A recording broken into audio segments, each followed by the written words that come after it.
Here we go. Welcome into the show. You're watching the San Francisco 49ers Report, and we're live here on Chat Sports on this beautiful Thursday, September 26th. I'm Chase Sr., producer Jake Chipper, making the show go. And no matter where you are, how you're tuned in, as always, I appreciate you for making today's show a part of your day. As we head into week 4 for San Francisco, there is a lot to get into. We're talking Niners news, Niners rumors. We're going to discuss some injuries as well as Deebo Samuel back on the practice field today for the early portion of Niners practice, and of course pass along some great Niners analysis. Here is the 49ers Report rundown for today's program.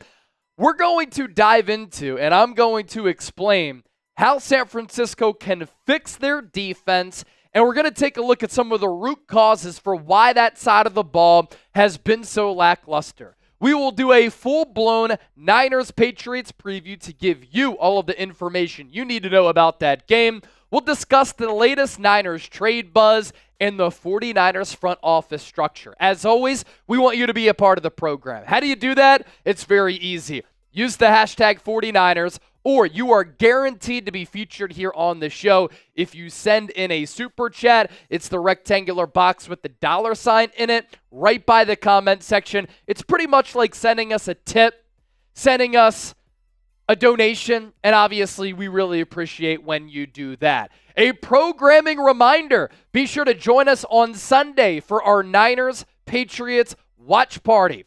We will be live for week 4, and if you've never been a part of our watch parties, the best place to experience a Niners game day outside of being at the actual game, and I will be giving away a Brock Purdy jersey and a Chat Sports hat. I was rocking the Chat Sports hat last week. A lot of people were asking for them. We're going to give one away coming up here on Sunday afternoon as the Niners host the Patriots at Levi's Stadium in this battle of 1 and 2 teams. Shout out your city. Let us know where you're watching from. We're emanating live from the Chat Sports Studio. Studio H. Chase Sr. and Jake Chipper here with you. But where are you? How about Val Brooks being back in the chat? Val, it's been a little while. Good to see you. I see my man Ty Man, the Buckeye. I want a hat. Doesn't everybody? Christopher Blankenship, West Virginia. Tucker Dowd, Sacramento. Sanger, California from Isaac. Tucker Dowd saying, you miss me. I just got to you, brother. Lavelle Forrest saying, what's up? Eric Allen saying hi. Reggie Smith, need to lure the Carrots. Aaron Donald out of retirement. Wouldn't that be something for this Niners team to stop the run? Staunton, Virginia from Dwayne Witherspoon, Washington State.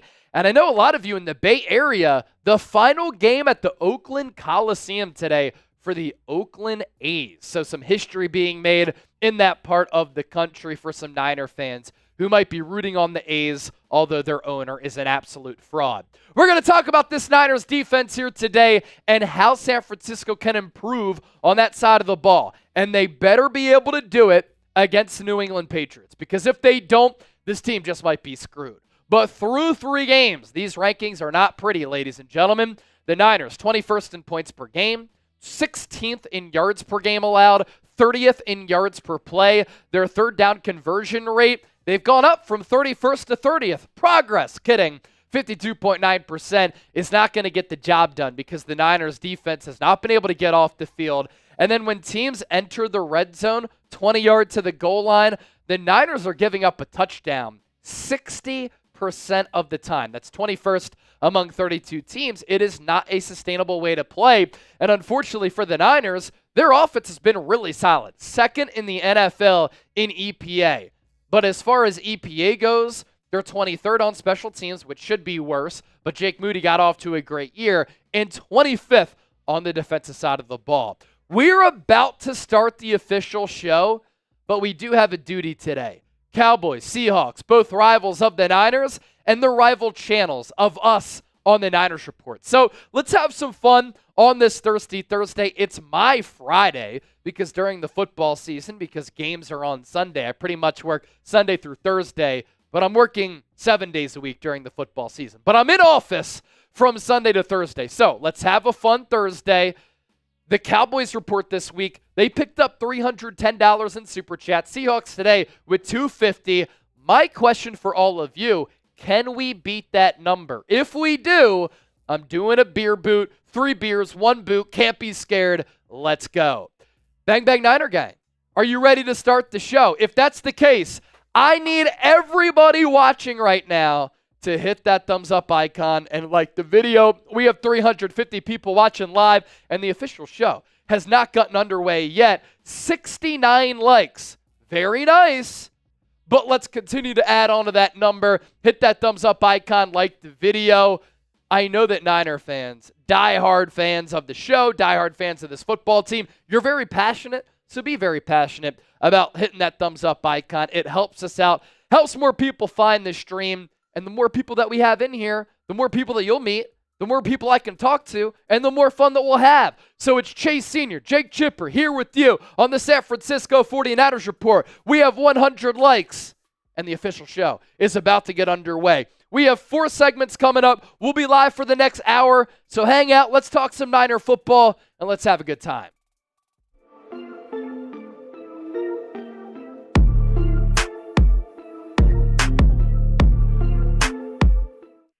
Hey there, welcome into the show. You're watching the San Francisco 49ers Report by Chat Sports. I'm Chase Sr., and no matter where you are, how you're tuned in, as always, I appreciate you for making today's show a part of your day. And on this show, we're going to break down how the San Francisco 49ers can fix their defense. There are scheme changes that need to happen. There are personnel changes that could take place to help solve these issues. And is Nick Sorensen in over his head? We're going to explore all of this coming up over the next several minutes, but let's begin with a programming reminder. We're running it back with another watch party because that's what we do every week here on the Niners Report. Join us for some NFL Week 4 action. Niners host the Patriots on Sunday at Levi Stadium in Santa Clara. So hit that subscribe button and hit that bell icon. Turn on your notifications. Therefore, anytime we go live, anytime we push out a show, you will be notified. So to really set the foundation and to set the table for today's show, it's proper to start off by taking a look at the Niners defensive rankings through 3 games this year. And these numbers are not going to cut it, especially when you have so much financial capital invested onto the defensive side of the football, and you have some All-Pros, Pro Bowlers, and some future Hall of Famers on the defensive side of the rock. The Niners, through 3 games going into Week 4, they're giving up 23 points per game. That's 21st in the NFL. They are 16th in yards per game given up, 321.7. Yards per play, 3rd worst in the NFL. So 30th among 32 teams at 6.1 per play. That is not sustainable right there. San Francisco giving up nearly 53% of 3rd down conversions. That is 30th among 32 teams. They simply can't get off the field, and that is hurting this Niners offense. And then when teams get inside the red zone, they are scoring a touchdown 60% of the time. That ranks the Niners 21st. This is a defense, as I noted, with so much talent. They should not be struggling like this to start the year, especially because the scheme is basically the same. From Robert Saleh to DeMeco Ryans, to Steve Wilks, to Nick Sorensen. So why are the Niners playing lackluster football defensively? I think there are 5 core defensive issues for this team right now. They can't pressure the quarterback. They cannot stop the run. They have had coverage breakdowns. They have had communication lapses. They have been awful on 3rd down. This comes down to bad coaching, bad scheme, not being disciplined. This comes down to a lack of execution and more, but these 5 issues are the core defensive issues for this team right now. So with that, I pop up today's poll question, and this will be the pinned comment on today's Niners Report. So if you get hit with that YouTube ad break, use it to your advantage, scroll on down, and join the conversation amongst the faithful down in the comment section. Can the Niners defense turn it around? Type Y for yes, type N for no. Next up here on the show, a lot of the Niners' problems start and end with stopping the run. And that is an area where San Francisco has really struggled over the last couple of years. And with that is stopping the run a scheme problem. And specifically, is the wide 9 front a problem for the Niners? San Francisco has run an iteration of the wide 9 under Saleh, under D'Amico, under Wilkes, and now under Sorensen. And what that does, when you have your defensive linemen spread out, it creates space and lanes for the defensive front to pressure the quarterback in the pass game. What can also happen? That can lead to wide running lanes if you lack a run stopper at defensive tackle. And over the last couple of years, the Niners have not had that run-stuffing, wide-bodied, girthy defensive tackle. Now, let me step aside and give you a look at what the wide 9 is. And it's pretty much what I explained a little bit earlier, where you see the defensive front. In this case, this is a 4-3 base defense. That is what the Niners run. And you see how these defensive linemen are each a few yards apart. And the issue that the Niners have run into here with that wide 9, they have lacked that necessary wide-bodied run-stuffing defensive tackle who can occupy space against the run. Because Javon Hargrave and right now Malik Collins are more of pass-rushing defensive tackles. And now that the Niners will no longer have Javon Hargrave, could the defense improve with his absence? They're going to miss his ability to get after the quarterback via the pass rush, but we'll talk about that coming up here in just a few moments. And if you cannot stop the run, it neutralizes the pass rush, and it eats up the clock, because if the opposition is just running the football successfully, you're not able to find that comfort zone, that momentum of trying to get after the quarterback, and then the offense just occupies the football for so long, it wears down the defense. They're able to go on these elongated drives, and in turn, it keeps this electric Niners offense off the field and out of rhythm. So far this year, San Francisco is giving up 4.5 yards per carry. That is 21st among the 32 teams in the NFL. And let's circle back to the conversation about what the Niners had at defensive tackle on a large amount of downs. Javon Hargrave, Malik Collins. They are two pass-rushing defensive tackles. In this era of the NFL, you have to be able to pressure the quarterback in the pass game. If you can't, those quarterbacks will have all day to sit back in the pocket, survey the field, and carve you up. Especially if you blitz and you still can't get home, because then you have a lack of secondary members on that back end. Shoot, even if you have 7 on the back end, as far as your linebackers, your corners, and your secondary, and you only rush 4, but you can't get to the quarterback. We saw what happened last week with Matthew Stafford. He was under siege from time to time, but the lack of a consistent pass rush and then some of these schematic breakdowns, communication breakdowns on the back end allowed the Rams to come back in that game, and Matthew Stafford proved why he's probably the best quarterback in the NFC. So the issue for the Niners, though, is that they need pass rushing help. They haven't been able to get after the quarterback. So it's really a multifaceted problem as far as the Niners' struggles go on the defensive side of the football. With the loss of Javon Hargrave, could it help San Francisco? Obviously not with the pass rush. He had 5 pressures and a sack of Matthew Stafford last week. But Jordan Elliott, the backup defensive tackle, who will now step into the starting role, I would imagine, with Kevin Givens and T.Y. McGill as backups, Kalia Davis, once he comes back, those are better players who are more equipped to stop the run because they're more of that old school nose tackle, defensive tackle who can play better in defending the run. So because Hargrave is going to be out for the rest of the year with that torn triceps, we could see a little bit of a scheme alteration for the Niners here. And that could improve some of their issues in stopping the run. There's a saying out there from football coaches, you have to earn the right to rush the passer. And that starts with being able to plug the running gaps and stopping the run. Right now, the Niners really can't do anything well. A common question from fans, though, should the Niners just blitz more as far as the pass rush? Well, if you can get home with 4 and you have 7 on the back end, it makes it really hard for the offense to move the ball because everybody's covered on that back end.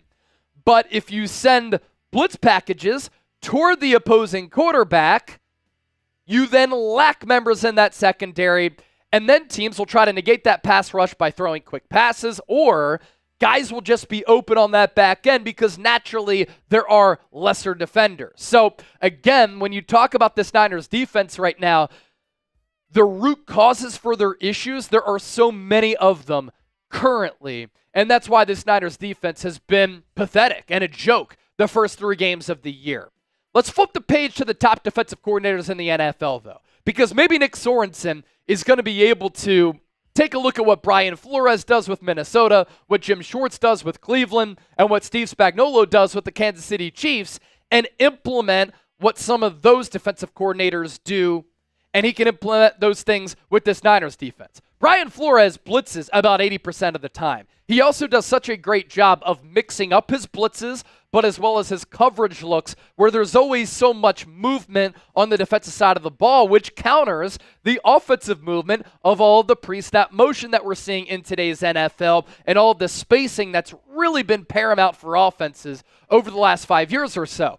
Jim Schwartz runs a wide 9 like the Niners do. And Kyle Shanahan is 1-9 against Jim Schwartz. So clearly his defenses work, and his defenses are some of the best in the NFL. But like Flores, he mixes up his defensive coverages and his blitz looks. And then Steve Spagnuolo, he gets so aggressive with blitzes from time to time, where you see corner blitzes and safety blitzes. But I think all 3 of these defensive coordinators are much more creative as compared to Nick Sorensen. And that's part of the reason why Sorensen up to this point has been exposed. And obviously, his lack of experience is an issue there as well. We have a lot more to break down on today's show. But first, if you want to support the program, support the Niners, and you want to rep San Francisco, get your shirts today at chatsports.com/SF. Available in red, available in black. We have sent these out all over the United States, but also overseas as well, because we do have people who watch the program from all across the globe. It really is incredible. That link is down below in the comment section and in the description of today's video. Next up here on the show, as we try to solve these Niners defensive issues, could San Francisco trade for a defensive tackle? And could they make a move with the most cap space in the NFL, with more than $50 million in cap space, to bring in a player at defensive tackle who could help this struggling Niners rushing defense? There are 5 players who kind of fit the mold. Some of them very familiar names, and those names will immediately ring a bell. DJ Jones played with this team. He was a 7th-round pick by the Niners several years ago, and then signed a 3-year, $30 million contract after the 2021 season with the Denver Broncos. He is kind of that old-school defensive tackle who can stop the run. Montravius Adams started a lot of games for the Pittsburgh Steelers last year. He can stop the run and has had success in doing that in his NFL career. Jeffrey Simmons is one of the top defensive tackles in the game. He might be number 2 behind Chris Jones, and that's really saying something. And then 2 more former Niners. How about a reunion with DeForest Buckner or a reunion with Eric Armstead? We know those players are scheme fits, and we know that they can produce in this defense. For Buckner, he's been one of the top defensive tackles in the game for a long time. Eric Armstead hasn't been that, but he's also a highly productive player when he can stay healthy. How about the Niners' EPA per rush? When I had said that the Niners' struggles against the run have been the root cause, or one of the root causes of their issues, and it's been an issue for the last couple of years, I wasn't lying to you. In 2021, they were number 2 in EPA per rush allowed under DeMeco Ryans. DeMeco then comes back, and in 2022, they were number 2 once again. But then last year and this year, look at how far the Niners have fallen in the EPA per rush category.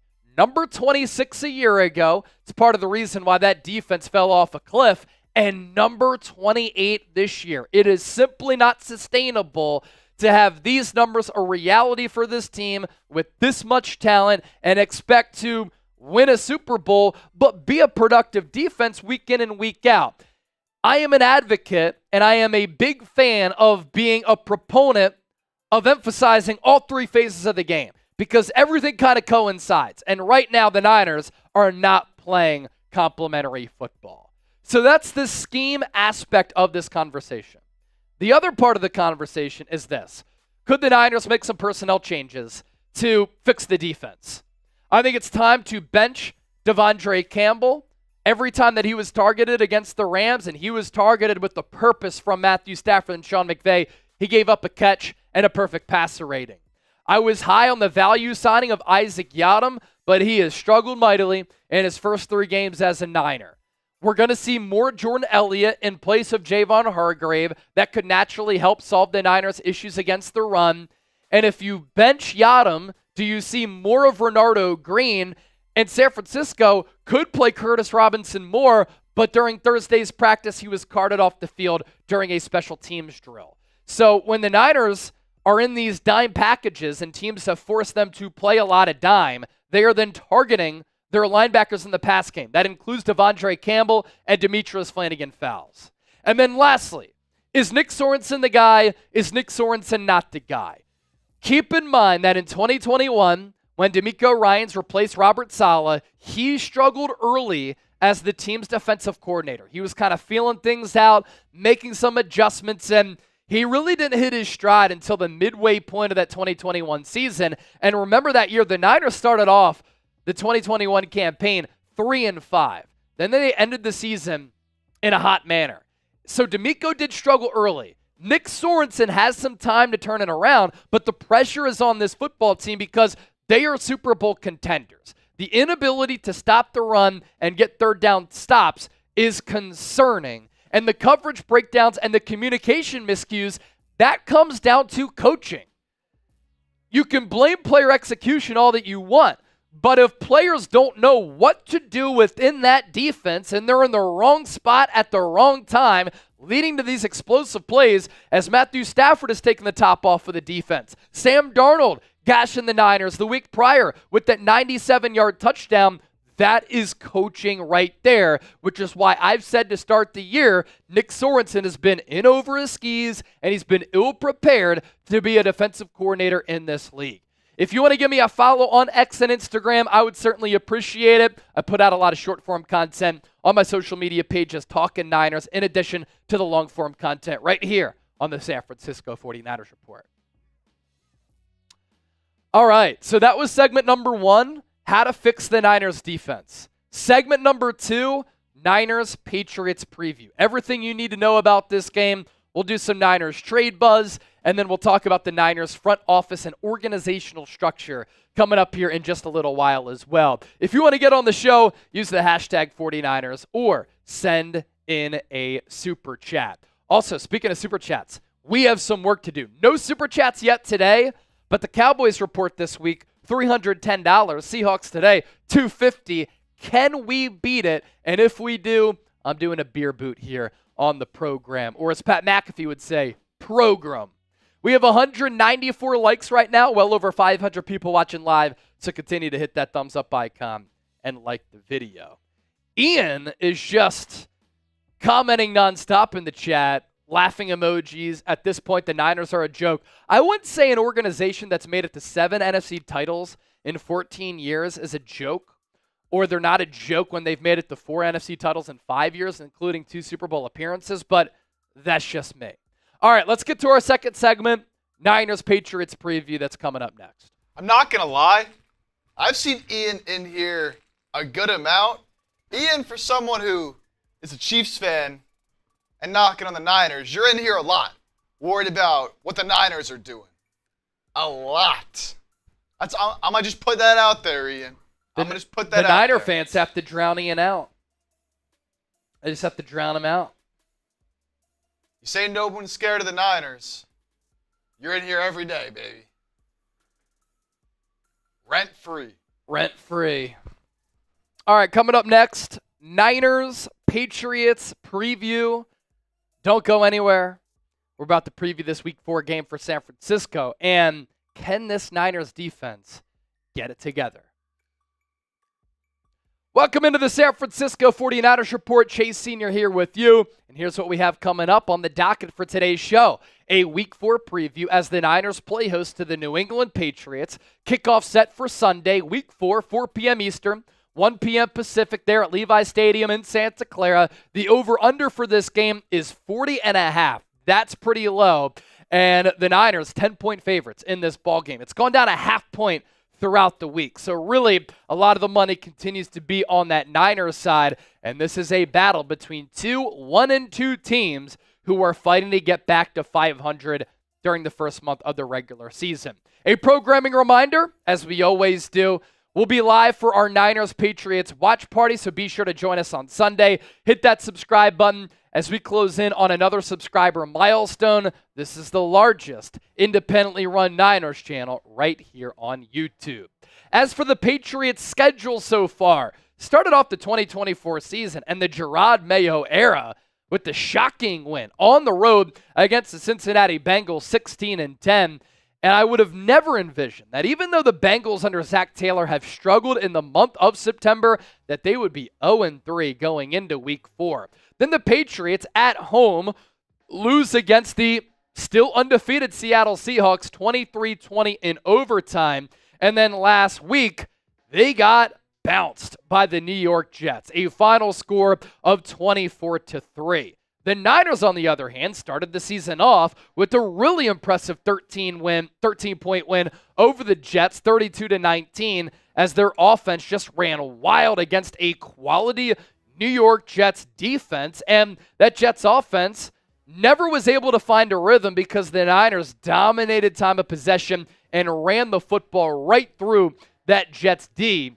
23-17 loss on the road against the Vikings in week 2 for San Francisco. They've lost 8 straight against Minnesota in Minneapolis, have not won there since 1992, and that game was eerily similar to the game last year where the offense never was able to find a groove and it came down to the wire. And then San Francisco last week blowing a 14-point lead and a 10-point lead in the fourth quarter, and they shockingly lost to the Los Angeles Rams 27-24 in the final seconds. My initial thought with this game for San Francisco, the Niners need to turn it around.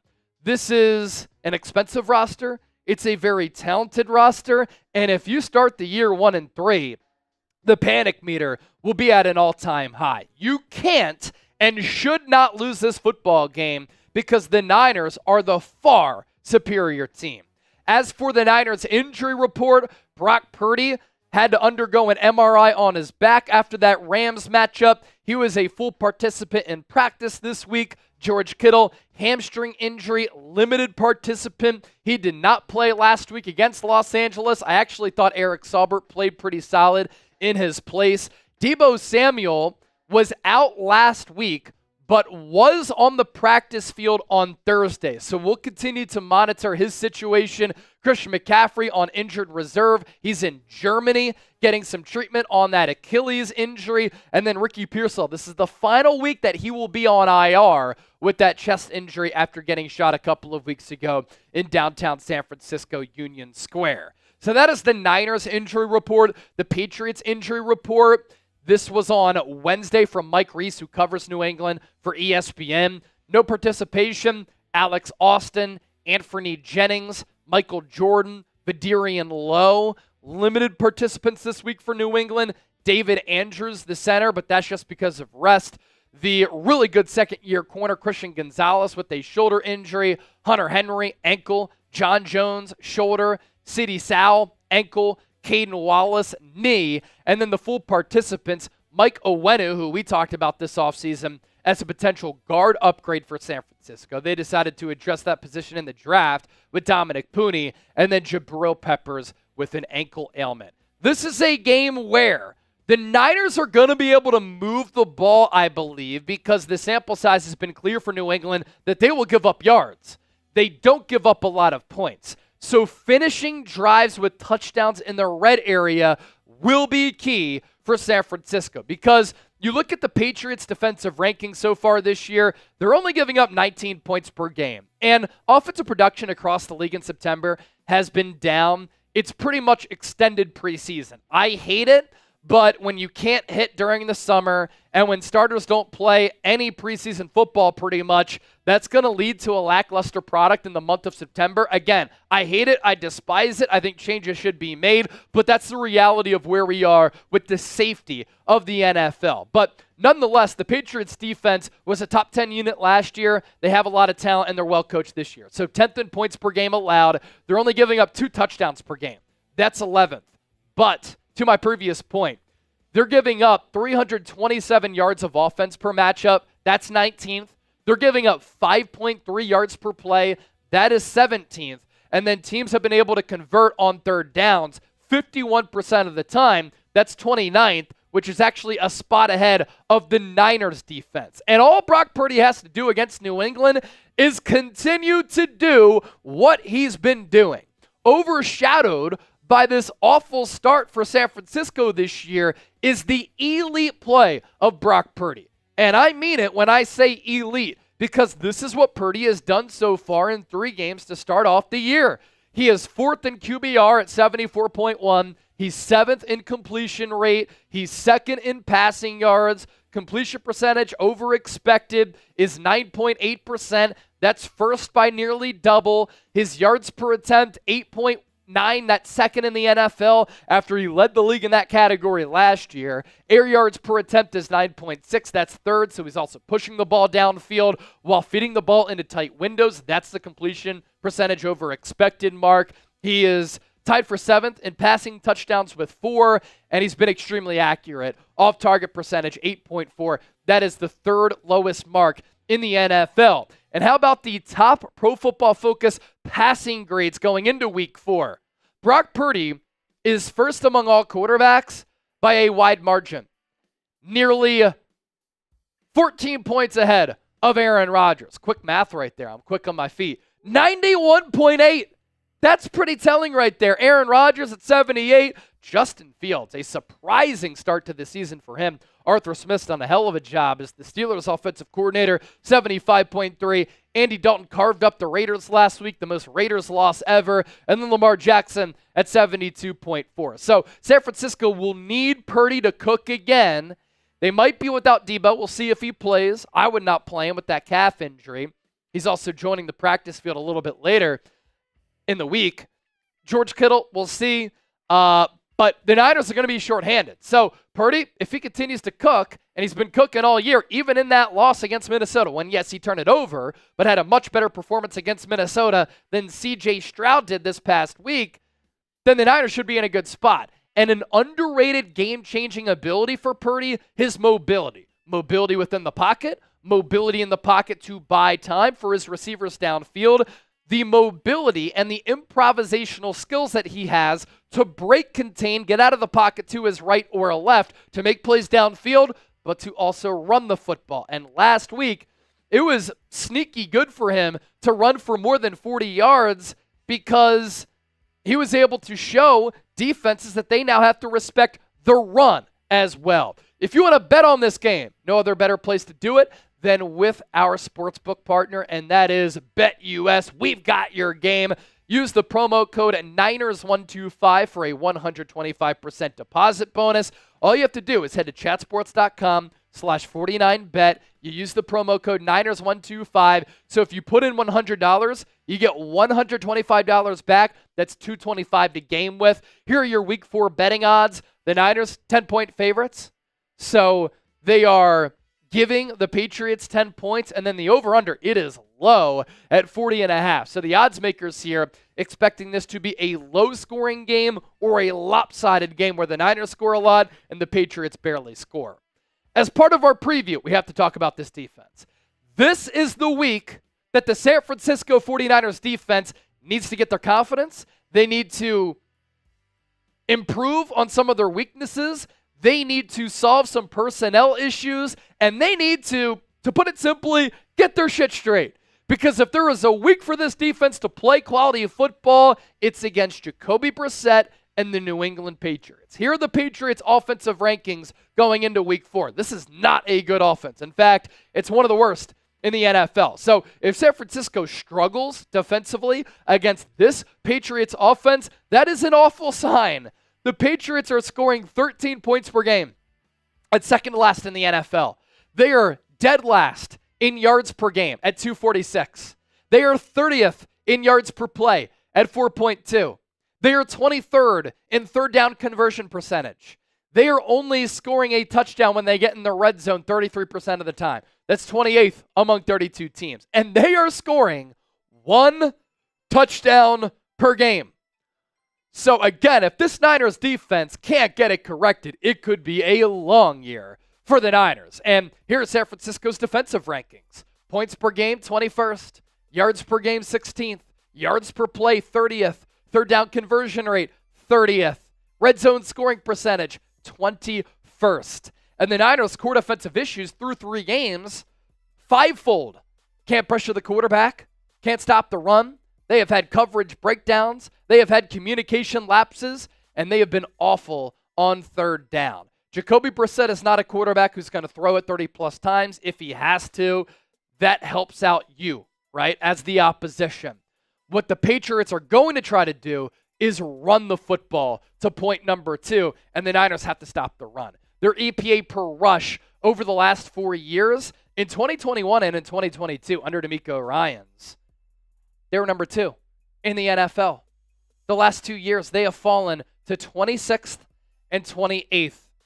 And Ramondre Stevenson is a really good running back for New England, and because they're limited as far as their skill position talent on the outside in the pass game at wide receiver and at tight end, they are going to rely on Ramondre Stevenson, who does have a fumbling issue. More on that coming up here in a second. Stevenson so far this year, he's carried the ball 52 times for 224 yards. He has 2 touchdowns to his name, 4.3 yards per carry, but he has fumbled the football 3 times. And you know who's going to be punching away at that football, trying to make a game-changing, game-altering play to swing the momentum to San Francisco, to get that offense off the field, and to get the defense off the field, to get some confidence boosted into this Niners defense?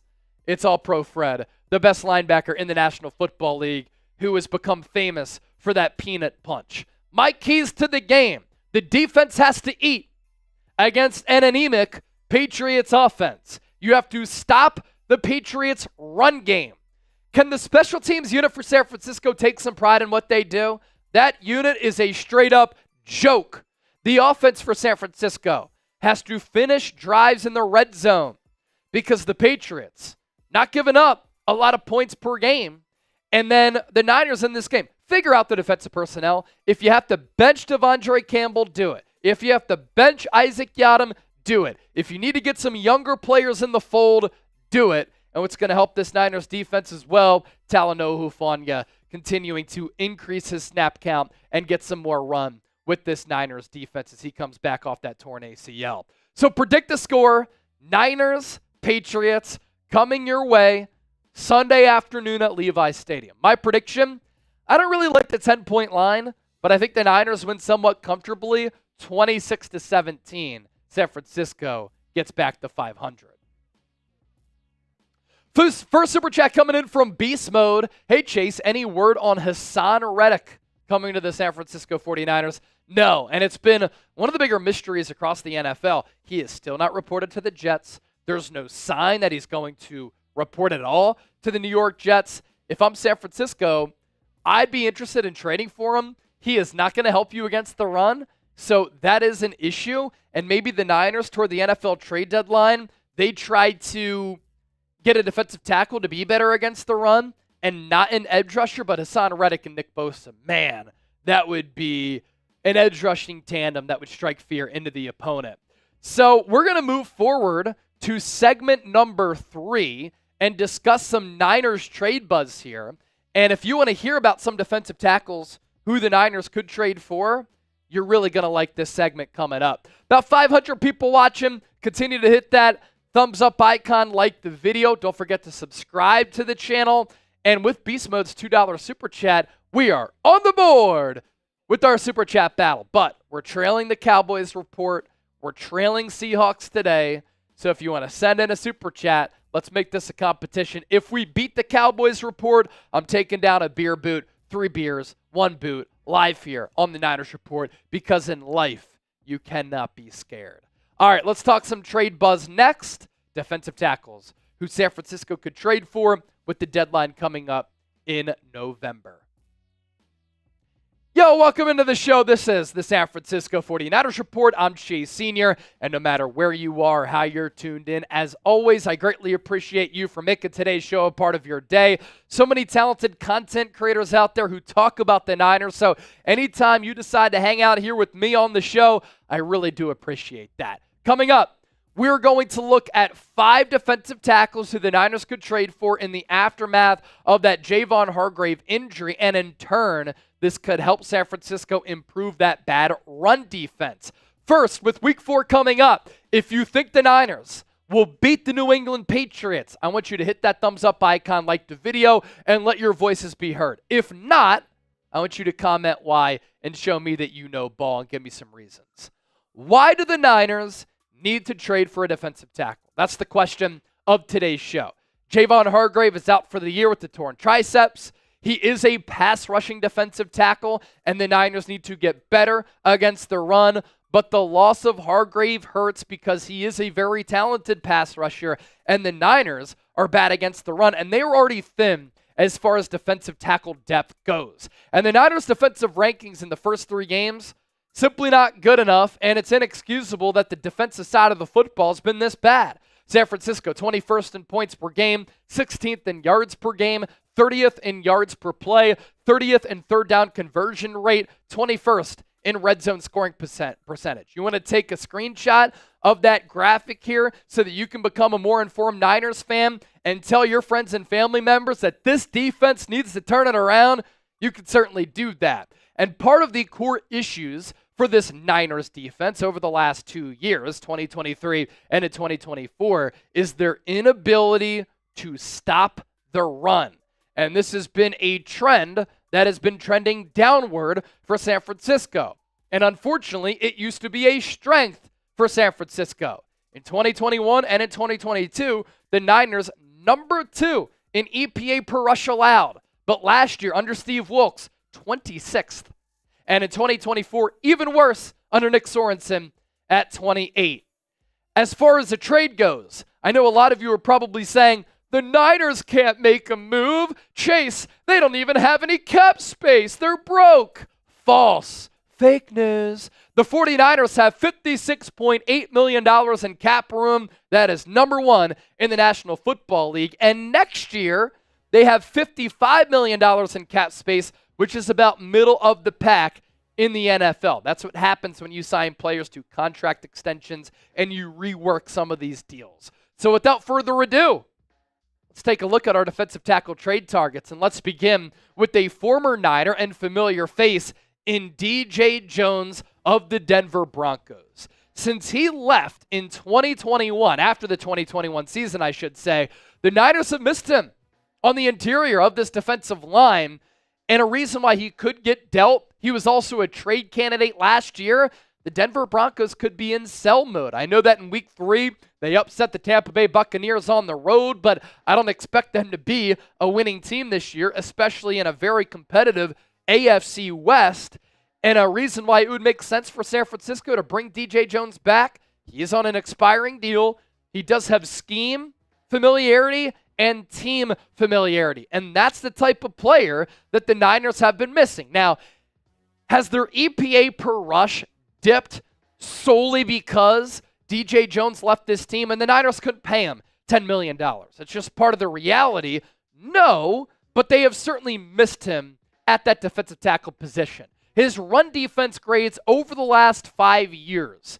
In 2020, 57.4. In 2021, he really had a career year in a contract year, as that oftentimes happens, 66.8. That is well above league average. If you're hovering in the high 50s or 60s, when you compare these run defense grades to other defensive tackles, especially the ones that we're talking about on today's show, and we're talking about some elite players, it's a pretty good category there. 2022, 57.4. 2023, not good at 49. And then in 2024, 42.2. But could he have a rejuvenation to his NFL career? And could he end up turning the corner and playing his best football since he was with the Niners in 2021 if he were to be brought back?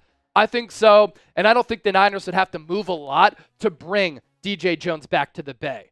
Trade target number 2 is Montravius Adams of the Pittsburgh Steelers. He started about half the games for Pittsburgh last year, he is that traditional nose tackle, defensive tackle who is brought in on running downs to plug some of those rush lanes. He's 29 years old. He was a 2017 third-round pick out of Auburn. He was with the Green Bay Packers from 2017 to 2020, with the Saints in 2021. He's kind of found his footing with Pittsburgh over the last few years. He signed there and was with the Steelers and has been with the Steelers over the last couple of years. Pretty experienced player, too, with 88 games under his belt, with 25 starts. Last year, as he did see the field a good amount, he had a run defense grade of 50.5, so that's solid. He did add 15 quarterback hurries, 16 tackles, 11 stops according to Pro Football Focus, and 0 quarterback hits. Among the players who we're talking about today, I'd probably rank him 5th, but he'd also be an affordable player as far as what it would require to bring him to the Niners. So with that, let's pop up today's poll question, and it's a simple one. Do the Niners need to trade for a defensive tackle? This will be the pinned comment on today's show. So if you get hit with that YouTube ad break, use it to your advantage. Scroll on down, join the conversation, type T for trade or P for pass. At number 3, one of the top defensive players in the National Football League, and that is Jeffrey Simmons of the Tennessee Titans, who over the last couple of years has probably been the second best tackle or third best tackle behind Chris Jones. And obviously you have to factor in Aaron Donald into that equation. Simmons' resume, he is still only 27 years old, even though it seems as though he's been in the league forever. A 2019 first-round pick out of Mississippi State, 19th overall by Tennessee. He's been a 2-time second-team All-Pro because he's been behind Aaron Donald and Chris Jones at that position. 2 Pro Bowls to his name. And he is strong. He plays the game with nastiness and brute force. 6'4", 305. And in his last 4 years, his Pro Football Focus numbers look as such. In 2021, overall grade of 71.9, a run defense grade of 63.9, 28.4 tackle grade, which is kind of weird, but a pass rush grade of 73.8. Jeffrey Simmons is such a multifaceted player who can impact the game stopping the run, but also getting after the quarterback. And that's the type of player that San Francisco really needs. In 2022, that was his contract year, and he was tremendously dominant. 81.1 overall grade, 73 run defense grade, and a 79.3 pass rush grade. In 2023, a little bit disappointing after signing that contract extension worth a lot of money. 68.4 overall grade, run defense grade of 63.1, that'll certainly play, and a pass rush grade of 75.2. And then so far this year in 3 games, he continues to be the anchor of a Titans defense that has performed well, despite Will Levis being a straight-up fraud. 62.6 overall grade, run defense grade very high at 72.5, a tackle grade of 73.9, which is really good, and then a pass rush grade of 52.6. His sack production over the last 5 years, again, he can rush the quarterback too, in addition to stopping the run and occupying a lot of real estate along the interior of the defensive line. He took a little while to get going in his NFL career. A few years where he was really good, but didn't quite find his stride until 2021. He breaks out then with 8.5 sacks, then 7.5 after that, 5.5 last year, this year already with 2. The issue with Jeffrey Simmons, as compared to other players on this list that we're talking about on today's show, so glad that you're hanging out here with us, is his contract. He is very pricey, and this is where the Javon Hargrave contract has really hurt San Francisco. He signed a 4-year, $84 million contract, and he's been good but not great, and he's making great money, Javon Hargrave. And for Simmons, when he cashed in a couple of years ago, he really cashed in. This year he has a base salary of $16.5 million, a cap hit of 21.6. There is an option after 2024, so we'll see what happens there. In 2025, $17.5 million base salary, a cap hit of 22.8. Year after that, base salary increases once again to 20.1, and then the cap hit is 25.4, and then in 2027, $23 million base, $28.8 million cap hit. That's a lot of money to pay a defensive tackle, so that's the issue with Jeffrey Simmons. Great player, but you have to pay, and the price tag is pretty hefty. If you want to support the show and support the Niners, get your San Francisco shirts today at chatsports.com/SF. We have sent these all across the continental United States, across the Atlantic Ocean, across the Pacific Ocean. Chatsports.com/SF. We'll put that link down below in the comment section and in the description of today's show.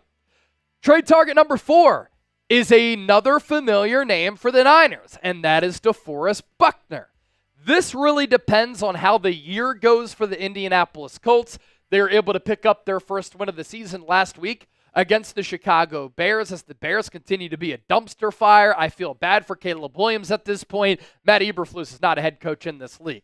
Anywho, DeForest Buckner, last 4 years, and throughout his entire career since being drafted out of Oregon by the Niners, has been one of the most dominant defensive players in the NFL, not just defensive tackles. And he's great for the locker room culture, a team captain, and a player who the Niners have sorely missed. And DeForest Buckner, even though he's in his 30s now, continues to excel and play excellent football. His overall run defense, tackling, and pass rushing grades over the last 4 years have been very consistent. And so far this year, through 2 games, because he did miss that game last week against Chicago, an 80.9 overall grade, a 79.8 run defense grade, a 60.3 pass rush grade. Those numbers are a little bit low, but the run defense grade's pretty good. The pass rushing grade's really good. And then obviously he gives you some sack production from defensive tackle as well. The Niners should have never traded DeForest Buckner. And really since then, it's wild because San Francisco has paid their homegrown players since deciding to not pay DeForest Buckner. Literally, in 5 consecutive off seasons, they have signed George Kittle, Fred Warner, Deebo Samuel, Nick Bosa, and Brandon Ayuk. They should have paid DeForest Buckner. They let him go. They drafted Javon Kinlaw, and this Niners defense has missed him mightily, pass rushing and in stopping the run. And let me bring this name up. Do the Niners miss Arik Armstead as well? They asked him to take a pay cut. Armstead said no. The Sacramento native decided to then leave the Niners, and he got $17 million per year. Sometimes good businesses have to admit their own mistakes, and maybe the Niners might have to admit, we messed up in letting go of Arik Armstead, letting him walk. Now, I thought because of his lack of production, or at least slipping production, and his lack of availability, they had the right to approach Arik Armstead about taking that pay cut. But now you kind of see the impact of not having Armstead at defensive tackle because this Niners rushing defense has not been good. Now, last year they weren't good either, but he was also hurt. And they're much better and were much better when he was on the field. The Jacksonville Jaguars, they stink. Trent Baalke decided to pay Trevor Lawrence, who's probably the most overrated quarterback in the NFL. Sorry, Chip. He went to Clemson, but he's been bad the last 2 years. And will the Jags maybe try to get rid of Arik Armstead? And could the Niners be so desperate where they try to bring him back? Likelihood low, but it's fun to talk about. So that's 5 defensive tackles right there who the Niners could make a move for. Pick a defensive tackle to trade for. It can be somebody who we talked about on the show, somebody else externally. Drop me that name right now. Couple of super chats that we want to hit here.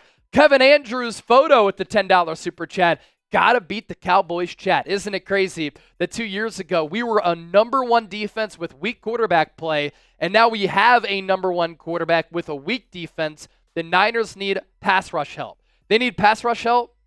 They need help in stopping the run. And it is crazy, right? Like, imagine if Brock Purdy came around a little bit earlier, a few years ago. The Niners offense would have been so much better. We've seen how much explosiveness has come around to this Niners offense with Brock Purdy, yet their defense has started to slip.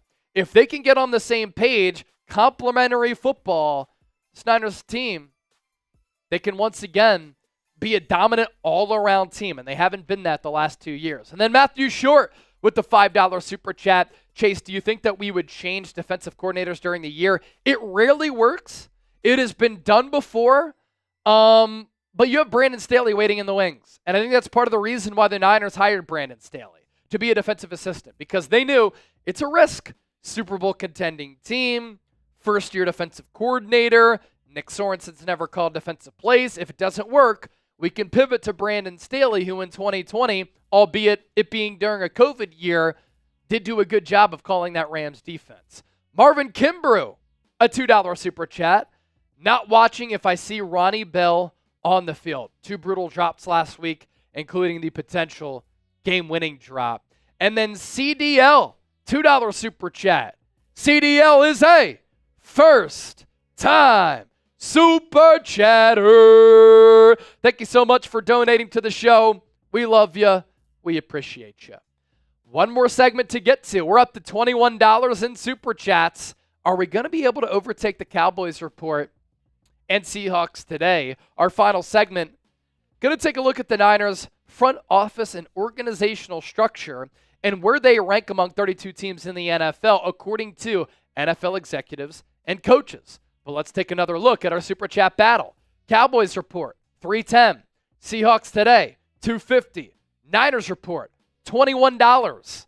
We have a lot of work to do, but we've pulled this off before. And if we're able to take down the Cowboys report in Super Chats, I will take down a beer boot. 3 beers, 1 boot. Yeah, might as well. Cool. Darren Hill, do we think Ayuk will smoke Gonzalez on Sunday? Gonzalez is good. It was a shame that he got hurt last year. I liked him coming out of Oregon, but when he was playing for New England to start the year last year, he was playing really well. All right, last segment here. About 5,000 people have joined us so far. Those are things that you love to see. Things that you love to see. And let's round out with this segment number 4. I'm Chase Sr. This is the San Francisco 49ers Report. Thanks for clicking on today's show. And I promise you, you will be informed, entertained on today's show. Because that's what we do, and that's the standard every time I'm in front of this camera and on this microphone. As for what we're talking about on today's Niners Report, does the rest of the NFL hate what the Niners are doing? Let's have some fun. So The Athletic posed a question in a recent article and project. What are the top 10 front offices in the National Football League? They polled 35 NFL executives and 5 coaches. And here's a look at the point system here for how they decided upon the top 10 front offices. First place got 10 points each vote. Second place, 7. Third place, 5. Fourth place, 3. Fifth place, 1. So that is the point structure there to give you that insight and to give you that breakdown. A programming reminder, by the way, before we get started, you do not want to miss our Niners Patriots watch party. You don't want to miss any of our watch parties because our watch parties here on YouTube, the best place to experience a Niners game day outside of being at the actual game. And if you hit that subscribe button, you get daily coverage on the Niners that, as I said off the top, is insightful, informative, entertaining, thought-provoking, and involves you because you have a voice. All right, let's share the screen here, and we'll go through the foundational elements of what The Athletic was trying to accomplish with this survey in trying to determine and find out what the top 10 front offices were in the National Football League, and then obviously some expanded thoughts on the Niners specifically. For a league bound by parity, the NFL is ruled by the organizations with the most stability. I like the word structure there and the word usage. That all starts up top. A stable owner and a trustworthy front office are non-negotiable ingredients to sustain success on the field. The best front offices not only identify talent, they share a vision with each department of the organization, and they don't allow office politics to interfere with the priority of winning games. Or as one high-ranking executive surveyed for this project said, it is the balance and interconnectivity of all the different departments and decision-making that goes into the product on the field and the plan for the future. How you balance each of those is a challenge of a good front office. The results favored stability, with 8 of the top 10 teams featuring a general manager or general managers who have been in place for at least 5 years. 4 of the top 6 teams, including the top 2, promoted their GMs from within. So that's kind of the start and the reasoning and some thoughts on what the Athletic was trying to do here, and some words from some NFL executives. Here are the results of the top 10 front offices in the game from this Athletic survey. You have the Baltimore Ravens there in first place. They received 150 first place vote points and then 109 other vote points. The Kansas City Chiefs, 130 first place vote points, 44 other vote points. The San Francisco 49ers, 30 first place vote points, 121 other votes. After that, you have the Philadelphia Eagles, which actually got more first place votes than the Niners, but less total votes, so that drops them down to 4. And then after that, the Detroit Lions, Green Bay Packers, Seattle Seahawks, Los Angeles Rams, Buffalo Bills, and Pittsburgh Steelers. And what kind of stands out about that list, other than the Detroit Lions, all of these teams for a long period of time have been winning organizations, stable organizations with good front offices, good general managers, good head coaches, and they have been sustainable winners in the NFL. So to simplify this, the top front offices per the Athletics poll, you have the Ravens, Chiefs, Niners, Philadelphia Eagles, Detroit Lions. The Ravens have been to multiple Super Bowls since the turn of the century. They haven't won one in a little while since beating the Niners in 2012. The Chiefs are going for 3 consecutive Super Bowls with Andy Reid and Patrick Mahomes leading the charge. The Niners have been to 7 NFC Championship games over the last 14 years and 4 NFC title appearances over the last 5 with 2 Super Bowl appearances. Since 2000, the Eagles have been to 7 NFC title games and 3 Super Bowls. And then the Detroit Lions, I think their new front office structure is really good. You have Brad Holmes, the general manager. He's put together a really good roster. You have Dan Campbell, and that team is really good. So the Niners coming in at number 3. The total points that they received, 151, with the 3 first-place votes. They appeared on 26 ballots. The CEO, as we know, and the owner, Jed York, the general manager, John Lynch, and the head coach, in Kyle Shanahan. And here's the background for why the Niners finished where they did. Let's share the screen once again. Producer Chip, appreciate you, my brother. The 49ers, like the Chiefs, have a power coach who was instrumental in selecting the general manager. Shanahan and Lynch, after enduring a 10-22 start to their tenure, have reached 2 Super Bowls and 4 NFC title games over the past 5 years. Their 62 regular season and playoff wins from 2019 through 2023, the 3rd most in the NFL. Also, 3 former members of the Shanahan-Lynch front office have landed GM jobs elsewhere. You have Kwesi Adolfo-Mensah of the Vikings, Rand Carthon of the Titans, and then most recently, Adam Peters of the Washington Commanders. From the top down, this is a quote, they're on the same page, share the same vision on how to build a team. That's coming from an AFC talent evaluator. They hit on late picks, and those guys contribute. That's a fact.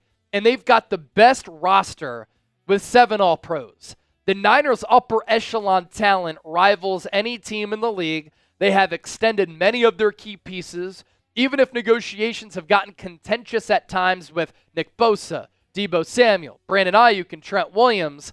The issues that they had, said a general manager, referring to this summer's Ayuk and Williams holdouts, were because they have so many good football players. And then lastly, the 49ers invested 3 first-round picks in the ill-fated 2021 draft to trade up for quarterback Trey Lance. But the development of Brock Purdy, Mr. Irrelevant, into a potential long-term franchise quarterback made up for Lance's failure to launch in San Francisco. I agree with that statement. They missed on Lance. It happens. They got aggressive. They needed to be aggressive, but they hit on Purdy. If they pay Purdy near the top of the market. The challenge then becomes balancing out the roster with those new cap constraints. And that will be a reality, but the NFL salary cap is also going to continue to rise. And look, I know a lot of you are already in the comment section saying, but Chase, this is all fine and dandy. The Niners haven't won a ring. They haven't won a ring. But as a fan, this is what you ask for. You ask for your organization to go all in, to care, to spend money, to put a good and competitive product on the field, to have an owner who will write the checks. Jed York does that, even though he has flaws. To have a general manager and head coach who are on the same page in building the team and in coaching the team. You want to have a sustainable winner that doesn't have the dysfunction of the Dallas Cowboys, who, by the way, were not on that list. And so I know the Niners haven't won the ultimate prize. They're close, and they've been close, and I think they're going to reach the mountaintop and the final destination. But as a fan, would you rather see this football, or would you rather see the Chip Kelly, Jim Tom Sula football and some of the bad football under guys like Mike Singletary that we saw in the early 2000s? Just some thoughts. Let's take some of your super chats here. Beast Mode, $2. Hey, Chase, any word on Hassan Reddick coming to the Niners? No word there. And I know the Niners could use some pass rushing help, but they could also use some run stuffing help. And if the Niners move at the deadline and they try to bring in a player, it might be a defensive tackle and not an edge rusher. The thing with San Francisco is they're light as far as edge talent and depth goes, and the same can be said at defensive tackle. I'd make a move for Reddick, even though he's not really a good run defender, because, look, you still have to get after the quarterback, and Hassan Reddick and Nick Bosa would be a great 1-2 punch at the edge rusher spot, and the Niners have the most cap space in the NFL. Kevin Andrews, got to beat the Cowboys, chat. Isn't it crazy that 2 years ago we were like a number one defense with weak quarterback play? I love the Jimmy Garoppolo shot there. And now we have a number one quarterback with a weak defense. The Niners need pass rush help. Can you imagine what this team could look like if they get both the offense and the defense and the garbage special teams unit? So 3 phases, I should say, all clicking on the same page. That's how you win a Super Bowl. Matthew Short, Chase, do you think that we could change defensive coordinators during the year? Look, I had said this when they hired Nick Sorensen and then they had Brandon Staley on the staff. If Sorensen doesn't work out, that's the backup plan, and that's the man who's waiting to take over. And with the team that has Super Bowl aspirations, with an expensive roster, the pressure is on. With this window closing, would Kyle Shanahan make the difficult move and controversial move to fire Nick Sorensen or to demote him and elevate Brandon Staley? It could happen, because sometimes when you're desperate, it leads to those types of decisions. Marvin Kimbrough, not watching the game on Sunday if I see Ronnie Bell on the field. Look, he's had some awful drops, and that was the case in the preseason. It was the case against the Rams where he really cost the team. I saw Ronnie Bell play great football during his rookie year in the preseason, and I said to myself, looks to be a player. I mean, he earned his spot on the 53-man roster, but it looks as though right now he's pressing. He has lost his confidence. Can he get that back? That's what the great athletes have to do.